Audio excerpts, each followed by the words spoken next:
हाथी का पंजा था जो पानी के प्रभाव से और ये मिट्टी ढहने से और वो नीचे चला गया, वो दब गया। अच्छा। यहाँ इंद्र का पंजा भी था। तो बहुत विशाल होगा ना प्रभु जी? बहुत विशाल था, वो इसमें चला गया। ऐरावत हाथी को देख के इंद्र आसक्त हो गया, बोला कि मैं तो इसको अपना वाहन बनाऊंगा, तो इंद्र को दे दिया गया।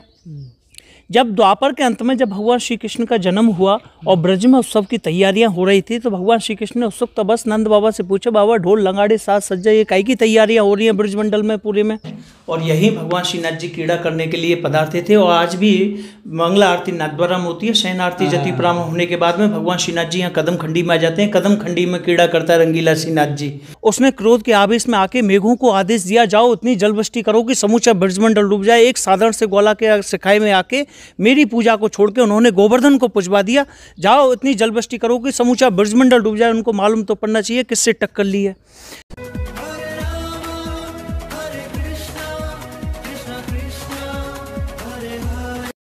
जय जय श्री राधे राधे। मैं धर्मेंद्र गोस्वामी स्वागत करता हूं एक बार फिर आपके अपने चैनल ब्रज दर्पण में। ब्रज दर्पण परिवार जिस तरह से आपको ब्रजमंडल के अनन्य दर्शन कराता आया है, उसी कड़ी में आज मैं आपको लेकर आया हूं श्री धाम गोवर्धन। आप मेरे पीछे देख सकते हैं, ये वो परिक्रमा है।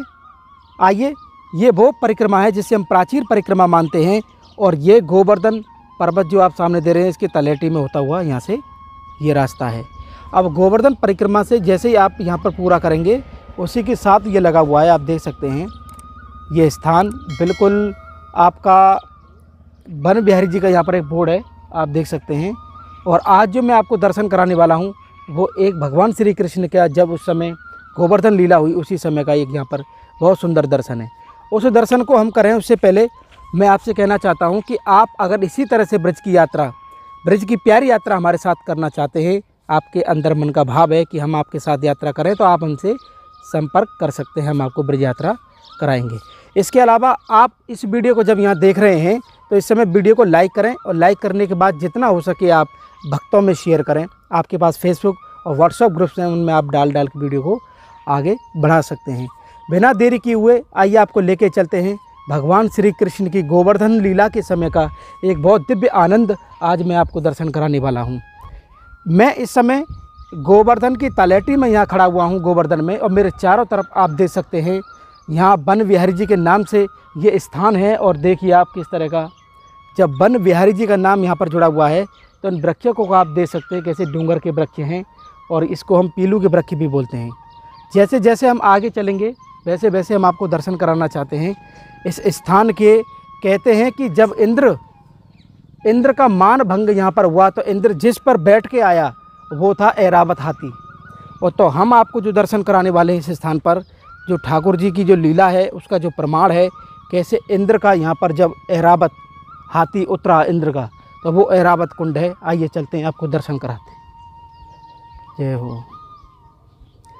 हम इस समय जब गोवर्धन में यहाँ हैं, तो आप देख सकते हैं एक बहुत सुंदर यहाँ पर संतों की कुटिया बनी हुई है बीचों बीच।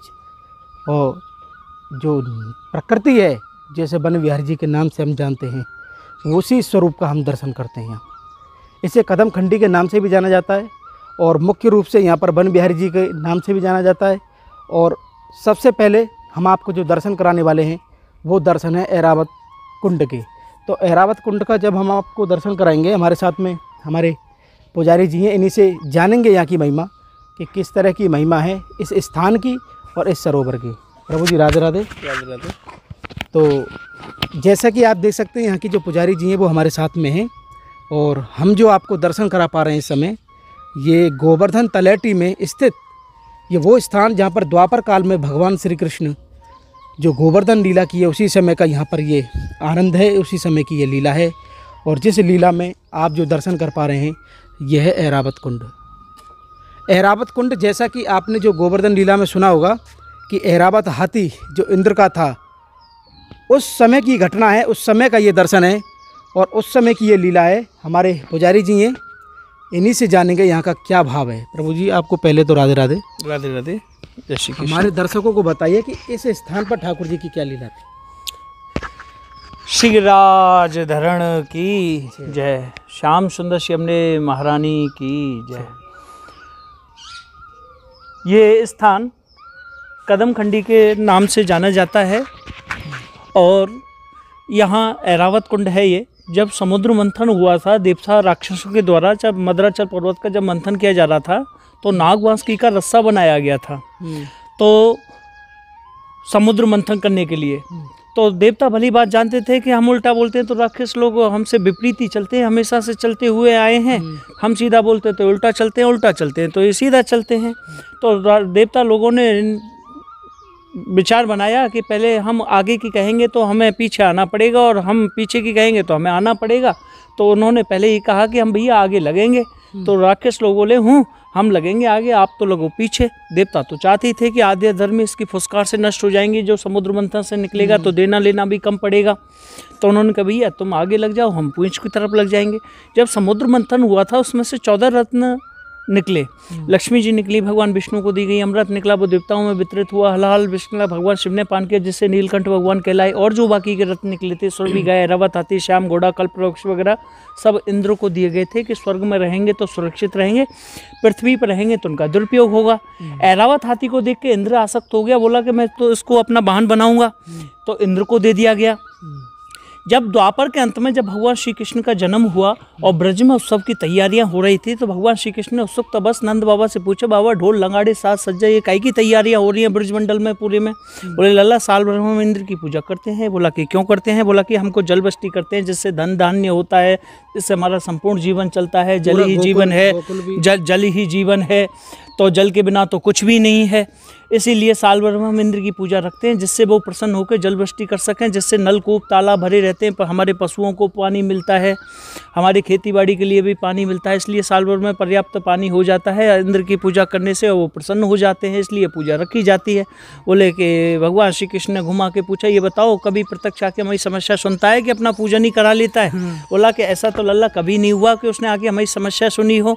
तो बोला ऐसा राजा किस काम का जो प्रजा का ध्यान ना रख सके, वो तो बड़ा घमंडी है, हम उसकी पूजा करेंगे। हम तो इस गिरिराज जी की पूजा, गोवर्धन की पूजा करेंगे ना, जो समूचे ब्रजमंडल के आंधी तूफानों से हमारी रक्षा करता है, जिस पर अनेक हमारी सारी धेनु गाय उस पर चढ़ती हैं, जिस पर अनेक प्रकार की बहुमूल्य जड़ी बूटियाँ प्राप्त होती हैं, और अड़िग खड़ा है हमारी रक्षा करने के लिए, सुरक्षा करने के लिए पूरे ब्रजमंडल की। हम तो इसको पूजेंगे, हमारा प्रत्यक्ष देवता तो ये है। तो नंद बाबा को ये बात भगवान श्री कृष्ण की जच गई। उन्होंने कहा कि चलो लल्ला कह रहा है तो इस वर्ष अगर इंद्र की पूजा नहीं करेंगे तो कोई प्रलय नहीं आ जाएगी। इस वर्ष लल्ला कह रहा है तो आपके गोवर्धन पूजा रख लेते हैं। अब तक तो इंद्र की पूजा करके आए हैं तो गोवर्धन पूजा रखी जाए। तो पूरे ब्रजमंडल में ढोल लंगाड़े से और उनको सूचना दी गई कि इस वर्ष गोवर्धन पूजा होगी और तैयारियाँ होने लगी। तो द्वापर अंत भय अवतारी, कृष्ण चंद्र आनंद मुरारी, महिमा तुमरी कृष्ण बखानी, और पूजा करवे की मन ठानी। सभी ब्रजवासियों को सब बुला लिया भगवान श्री कृष्ण ने कि आओ और गोवर्धन पूजा करनी है हमें। तो द्वापर अंत भय अवतारी, कृष्ण चंद्र आनंद मुरारी, महिमा तुमरी कृष्ण बखानी। कृष्ण ने बखानी ने गिरिराज जी की महिमा, तो पूजा करवे की मन ठानी। सभी ब्रजवासियों ठान लिया इस वर्ष गोवर्धन पूजा करेंगे। ठानी ब्रजवासी सब लिए बुलाई, सभी ब्रजवासियों को अपने समीप बुला लिया भगवान श्री कृष्ण ने और गोवर्धन पूजा करवाई और गोवर्धन की पूजा करवाई। पूजन को व्यंजन बनवाए और ब्रजवासी घर घर ते लाए। सभी ग्वाल वाला अपने घरों से पकवान मिठाइयाँ लाने लगे। गोवर्धन पूजा की तैयारियाँ होने लगी, जोर शोरों से तैयारियाँ होने लगी। सभी ब्रजवासी लोग अपने घरों से पकवान मिठाइयाँ बना बना के गोवर्धन पूजा के लिए लाने लगे। ब्रजवासी घर घर ते लाए, ग्वाल वाल मिली पूजा करनी। सभी ग्वाल वाल ने मिलकर गोवर्धन की पूजा की और सहस्रभुजा तुमने कर ली। भगवान ने सहस्रभुजा धारण कर ली और स्वयं प्रकट हैं कृष्ण पूजा में। मांग मांग कर भोजन पामे, लखनर नारी मन हर्षा में, जय जय जय गिरवर गुणगा में। तो गोपी गोपकाएं सभी देखने लगे, हमारा लल्ला सेम टू सेम कॉपी है। एक सहस्रभुजा रख के खड़ा है और एक खिला रहा है और एक खा रहा है। इस रूप को देख के जय जयकार होने लगी। जय जय जय गिरवर गुणगा में जय जय घोष होने लगा गिरिराज जी का। जय जय जय गिरवर गुणगा में। देवराज मन में ऋषियाए, नष्ट करण ब्रज में एक पठाए। देवराज क्रोधित हो गए, एक साधारण से ग्वाला ने मेरी पूजा छुड़ा के गोवर्धन को पुजवा दिया। तो उसने क्रोध के आवेश में आके मेघों को आदेश दिया, जाओ इतनी जलवृष्टि करो कि समूचा ब्रजमंडल डूब जाए। एक साधारण से ग्वाला के सिखाए में आके मेरी पूजा को छोड़ के उन्होंने गोवर्धन को पुजवा दिया। जाओ इतनी जलवृष्टि करो कि समूचा ब्रजमंडल डूब जाए। उनको मालूम तो पड़ना चाहिए किससे टक्कर ली है। तो छाया कर ब्रज लियो बचाई और एक और बूंद ना नीचे आई।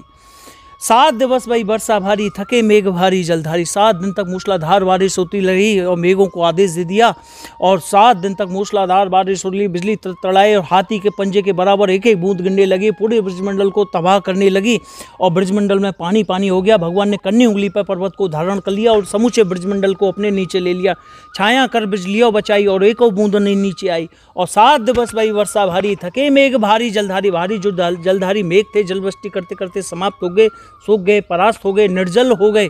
7वें दिन इंद्र ने देखा, देखो सही, इधर देखा तो मेघ परास्त पड़े हुए और नीचे देखा तो कड़ाके की धूप निकल रही है। कोई बैलगाड़ी लेके खेतों पे जा रहा है, कोई कुछ कर रहा है, सभी अपने काम धंधों में लगे हुए हैं। और इंद्र ने देखा कि उस ग्वाला को तो देखूं ग्वाला क्या कर रहा है। तो ग्वाला की तरफ जैसी उसकी नज़र गई है, जैसी दृष्टि गई है, तो भगवान के चतुर्भुज रूप के उनको दर्शन होने लगे।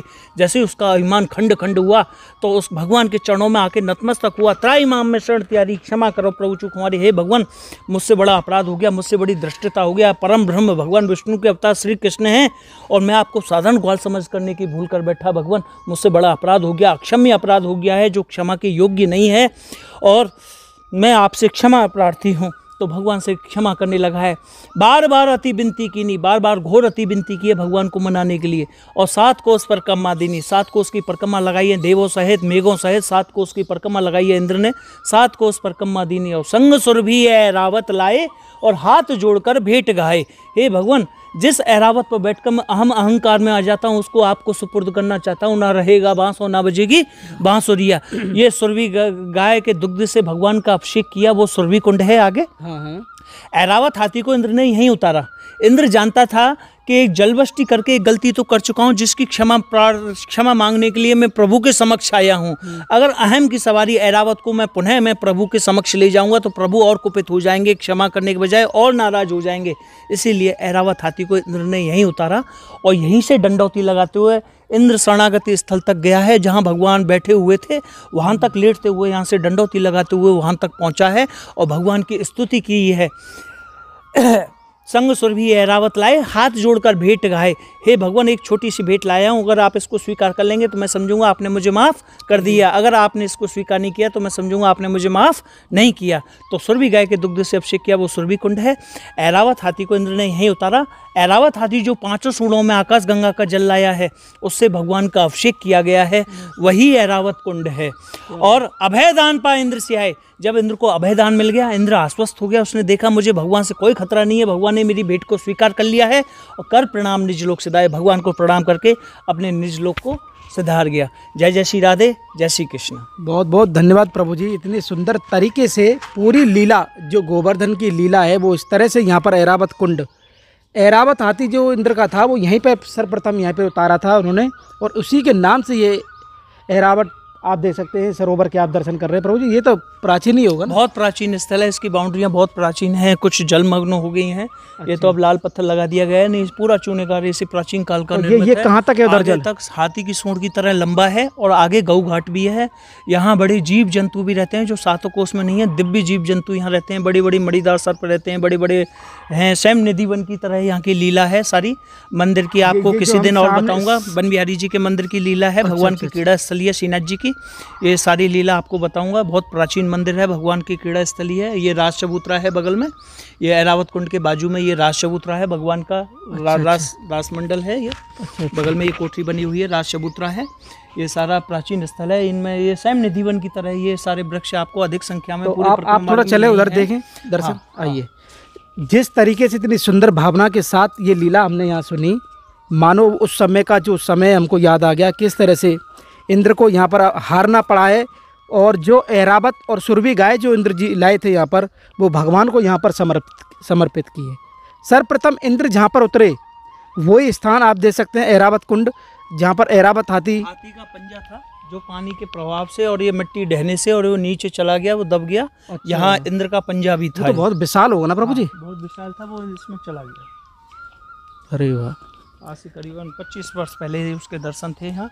बड़ी बड़ी यहाँ पर चरण चौकियाँ थी। ये जो हम कमल पुष्प कमल थे, भगवान के शंख चक्र गदा पद्म से भूषित बहुत बड़ा पत्थर था जो आज की डेट में यहाँ से चोरी हो गया। प्राचीन काल में यहाँ घोर जंगल हुआ करता था, दिन में भी घुसने में लोग डरते थे। ये राज चबूतरा कहलाता है। ये पूरा है ये कुछ तो ढह गया है, बस अब इसका रिनोवेशन कराएंगे ना, थोड़ा सा वहाँ से इनकी सिड्डी को करा के थोड़ा सा पैसा आने के उपरांत ये सारी व्यवस्था है यहाँ की। बहुत प्राचीन खंड है। ये दिव्यता बहुत है इस कुंड की। ये सब चूनेगारे का प्राचीन है, ये ईंटों वाला, ये सब दिव्य स्थल है भगवान। तो ये रास स्थल है। ये रास इसके अंदर स्थल है। ये कुटिया है जो ये यहाँ जब रास होता था तो यहाँ ये कुटिया है उसी समय की। ये अच्छा, बहुत लदाव की है, बहुत प्राचीन है, इसको रास मंडल कहा जाता है। ये आप देख सकते हैं, ये कम से कम 400-500 साल पुराना तो है, 75 की लोकेशन, क्योंकि जो ककरैया ईंट है प्रभु जी उसकी उम्र 400-500 साल तो है और उसी से बना हुआ है ये प्राचीन। लेकिन इस सरोवर की एक चीज़ हमें खासियत लगी कि जो दर्शन है ना यहाँ का, अरे वाह, ये तो एक आध्यात्मिक दृष्टि से प्रभु जी बहुत प्यारी जगह है। ये देखिए आप, ये प्राचीनता की झलक आप देख सकते हैं। ये ककरैया ईंट हैं जो कि इसका समय जैसे मैंने बताया 400-500 साल पुराना हुआ करता था जब ये यहाँ पर बना है। और जब इसके अंदर हम यहाँ आए, भगवान श्रीनाथ जी यहाँ क्रीड़ा करते थे उस समय की यहाँ की लीला का ये सारी प्राचीन स्थल हैं और यही भगवान श्रीनाथ जी क्रीड़ा करने के लिए पधारते थे। और आज भी मंगला आरती नाथद्वारा में होती है, शयन आरती जति प्रारंभ होने के बाद में भगवान श्रीनाथ जी यहाँ कदम खंडी में आ जाते हैं। कदम खंडी में क्रीड़ा करता है रंगीला श्रीनाथ जी, तो मंगला आरती नाथद्वारा में होती है। शयन आरती जति प्रारंभ में होने के तत्पश्चात भगवान श्रीनाथ जी शाम को आ जाते हैं और मध्य रात्रि 12 बजे तक गोविंद स्वामी जी की कदम खंडी में भगवान क्रीड़ा करते हैं और मध्य रात्रि 12 बजे तक निकुंज क्रीड़ा अपने गोविंद सखा के साथ में करते हैं, क्योंकि गोविंद स्वामी जी श्री रामा के अवतार हैं। 8 सखा हैं, सूरदास, कुमनदास, क्षीर स्वामी, नंदास, चतुर्दास, कृष्णदास, परमानंदास और गोविंद स्वामी जी। गोविंद स्वामी जी बाल्य अवस्था से ही भगवान श्रीनाथ जी के मित्र और सखा रहे, उनके साथ में गिल्ली डंडा खेला करते थे। उनका वहाँ का स्मृति स्थल और तपस्थली है। ये देखा जाए प्रभु जी, एक भजन साधना के लिए बहुत प्यारी जगह है। हाँ, क्योंकि यहाँ पर जब हम घुसे हैं और जो नज़ारा है यहाँ बड़े बड़े तपस्वी रहे हैं, यहाँ छल कपट प्रपंच वाला यहाँ प्रवेश नहीं पा सकता है। यह दिव्य स्थल है पूरा, यहाँ कोई हर एक आदमी यहाँ फालतू आपको नहीं मिलेगा। कभी भी एनी टाइम आएंगे जब, तो यहाँ भगवान के दिव्य स्थल ही है। और यहाँ बिहारी जी विराजमान है मंदिर में। तो बिहारी जी यहाँ आते हैं, क्रीड़ा करते हैं। पूरा बिहार वन के नाम से जाना जाता है। हाँ, कदम खंडी के नाम से जाना जाता है। आप देख सकते हैं बंदर यहाँ आराम कर रहे हैं और श्याम तमाल के वृक्ष प्राचीन है। ये श्याम तमाल है, श्याम तमाल है, ये सारे श्याम तमाल हैं, सारे वृक्ष हैं। ये बहुत हजारों वर्ष पुराने वृक्ष हैं, जितने भी आपको धोके और ये डूंगरों के वृक्ष पीलू वाले फल दिख रहे हैं आपको, इनकी उम्र तो काफी है, हजारों वर्ष पुराने वृक्ष हैं। तो ये जल जो है वो यहीं तक है। हाँ, बहुत आगे तक है, जल आगे तक है। तो आइए, जय श्री कृष्ण। जय श्री कृष्ण। इतना सुंदर दर्शन हमने और आपने जो किया है, और अब आपको लेके चलते हैं भगवान श्री कृष्ण की गोवर्धन लीला के समय, जब इंद्र का मान भंग हुआ। इंद्र जिस समय इस पृथ्वी पर उतरा तो सबसे पहले ऐरावत सरोवर पर, ऐरावत कुंड पर यहाँ पर उतरा था, क्योंकि उनके जो हाथी थे ऐरावत हाथी पर विराजमान होकर इंद्र जी आए हैं। और आने के बाद इस ऐरावत कुंड पर यहाँ पर उन्होंने अपना पहला स्थान लिया उतरने का। उतरने के बाद फिर उन्होंने भगवान श्री कृष्ण से क्षमा याचना मांगी है। और आप देख सकते हैं इस समय ये ऐरावत कुंड है, और इसका जो आप नक्शा देखेंगे, इस ऐरावत कुंड को जब देखेंगे तो ये हाथी के पंजे के समान इसका दर्शन होता था। आप देख सकते हैं जैसे इसका सूंड हो सामने। इस सरोवर की प्राकृतिक जो लीला है वो भगवान की द्वापर काल से जुड़ी हुई है। कैसे यहाँ पर ऐरावत हाथी उतरा था और उसी समय से ये ऐरावत कुंड का दर्शन हमें यहाँ पर होता है। तो आज का हमारा ये वीडियो आपको कैसा लगा, आप हमें कमेंट करके, शेयर करके और इस चैनल को ज़्यादा से ज़्यादा सब्सक्राइब करके ज़रूर बताएं। श्रीधाम गोवर्धन से, ऐरावत कुंड से आप सभी को प्यार भरा राधे राधे।